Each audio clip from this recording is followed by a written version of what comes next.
How's it going, everybody? Happy Friday. Just wanted to make a quick video, actually, just to let you know that Ukertone is legitimately closing down, and this is the last chance that you can get any of their drums. Now, there is one drum library that I really wanted to look at that I was really never able to look at because of a certain bug that would crash Cubase when I was using it. So as you can see on the screen here, I am talking about the Drums Against Humanity, the kit that was sampled in collaboration with Inferno, Zbigniew from Behemoth. I was super bummed out when this first came out because I really love the sound of them, and I just couldn't use them because there was a bug in Cubase, and I was like, well, that's that. Well, I was working on a mix for a client. I'll put the thumbnail here. You can see what it is. Moonthorn, Golgotha, Garden of Shadows.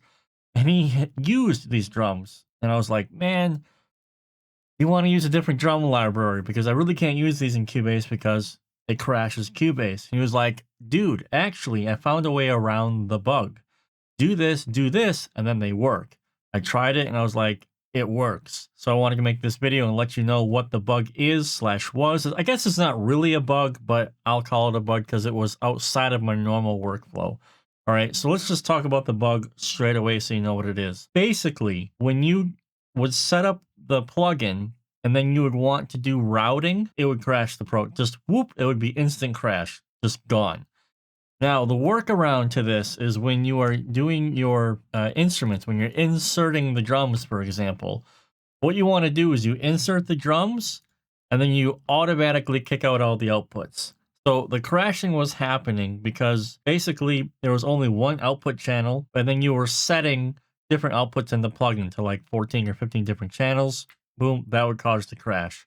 I never thought to set my outputs first and then do the output routing later. So in the case of Drums Against Humanity on Cubase and other, I don't know if it's for the case with other DAWs, insert Drums Against Humanity and then just go ahead and tick all of the outputs. Now I have unticked outputs that I'm not using just to clean up the session, not have any extra tracks that I don't need. And then easy business, you're good to go. So that's the bug.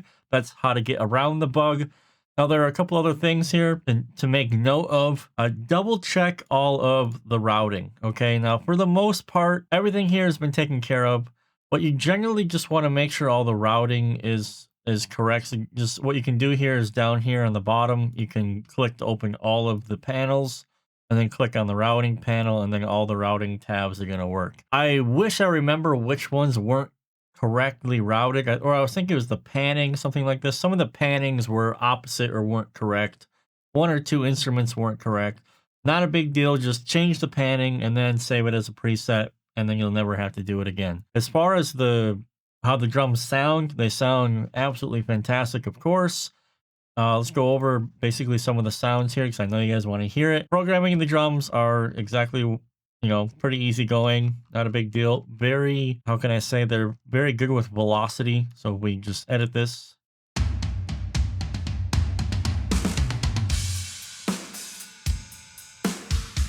So they move around with velocity quite well. I wouldn't say too sensitive, but when you adjust the velocity, it sounds like you've adjusted the velocity, right? And you can get pretty cool with it. Like here's a neat little hi-hat intro.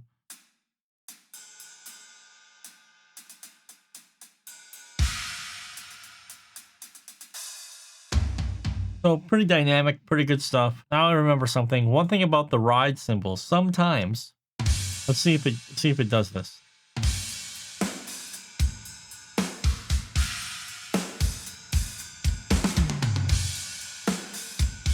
It did it a little bit for a couple hits there. Sometimes the ride just will go on all 127 velocity. You can't do anything about it. Originally, I thought this had something to do with the humanize settings, which for some reason, here they are. You want to have the humanize off. It's just too strong.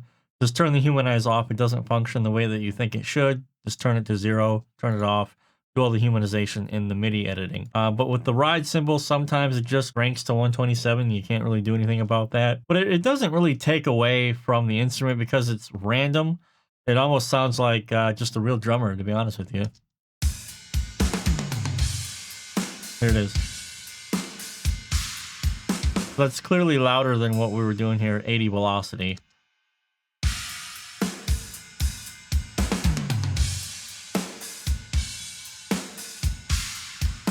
So it's random. You never know what's going to happen. At first it bugged me, but now I think it's actually kind of cool because, drummers do that sometimes. Get all these toms here, all these sounds.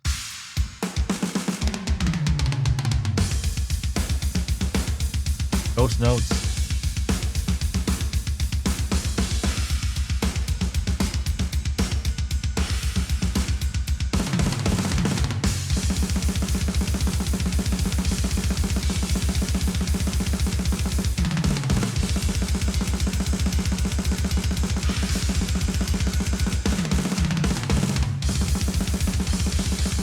It's a great natural sounding kit, and in the full mix, it just sounds incredible.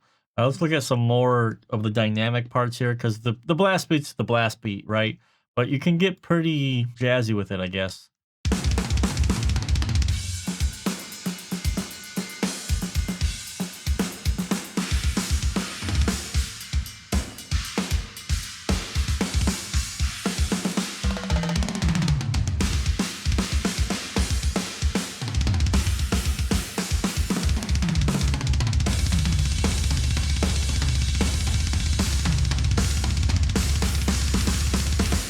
Sounds awesome by itself. Now the processing here, very minimal as usual. I don't really do a lot here because it's still a drama library. So a lot of it's so like the main difference here with this one, the Ugertone, this particular library, I wouldn't say it's over processed, but it's definitely had some more work done to it than per se, Cult 2. So we're just doing very basic EQ.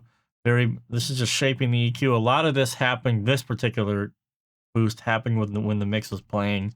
I just didn't like how certain things were sounding. I got the compressor here on the API channel strip. Snare, just super basic bitch settings there, nothing fantastic. Again, compressor here. Lately, the last couple of months, last couple of weeks in particular, I've been trying to make my workflow a bit simpler and see what I can achieve by just using, a channel strip and things like this. Escalator here, add some saturation to make the snare a bit more punchy. I didn't do anything on the individual toms. I just did a single toms group and just did a 500 hertz cut. And that's literally all I did for the toms. The overheads, shaping some mid-range under the overheads, a little bit of upper mid honkness from the room.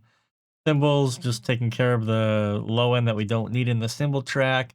The upper mids that are honking and basketball-y, getting rid of those.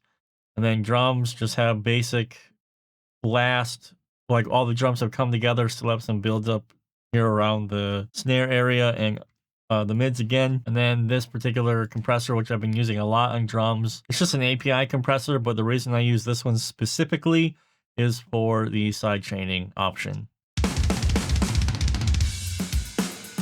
And very, very slight settings. Those are the drums, right? And the reason I wanted to make this video, because I basically just found only a couple weeks ago that I could use these, but also that it is an actual fact. Ron did confirm that Ugertone is done. It's over. Basically at the end of this year, it's gone. Now, I'm friends with Ron, but I mean, he's not going to tell me what's going to happen afterwards. But Ron says Ugertone's gone. That means Ugertone's going to be gone. So basically, this is the last chance to grab these drums. They're $20 at Ugertone. There's a link in the description. It is an affiliate link, so I'll get a small commission. I'm making the video because I want to. I've always wanted to, but due to the bug that I thought crashed Cubase all the time, I didn't want to make a video about a library that just crashed, right? This is the last chance. Ugertone is RIP, RIP.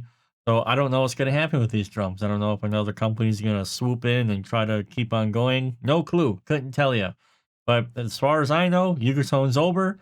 These drums are going bye-bye in about a week's time. So $20, go buy them. Click the link in the description. Go pick them up. They're well worth $20. And I don't think you're going to be disappointed. So that's the quick overview of the drums. I don't have a lot to say. There isn't a lot to say. They're just great sounding drums.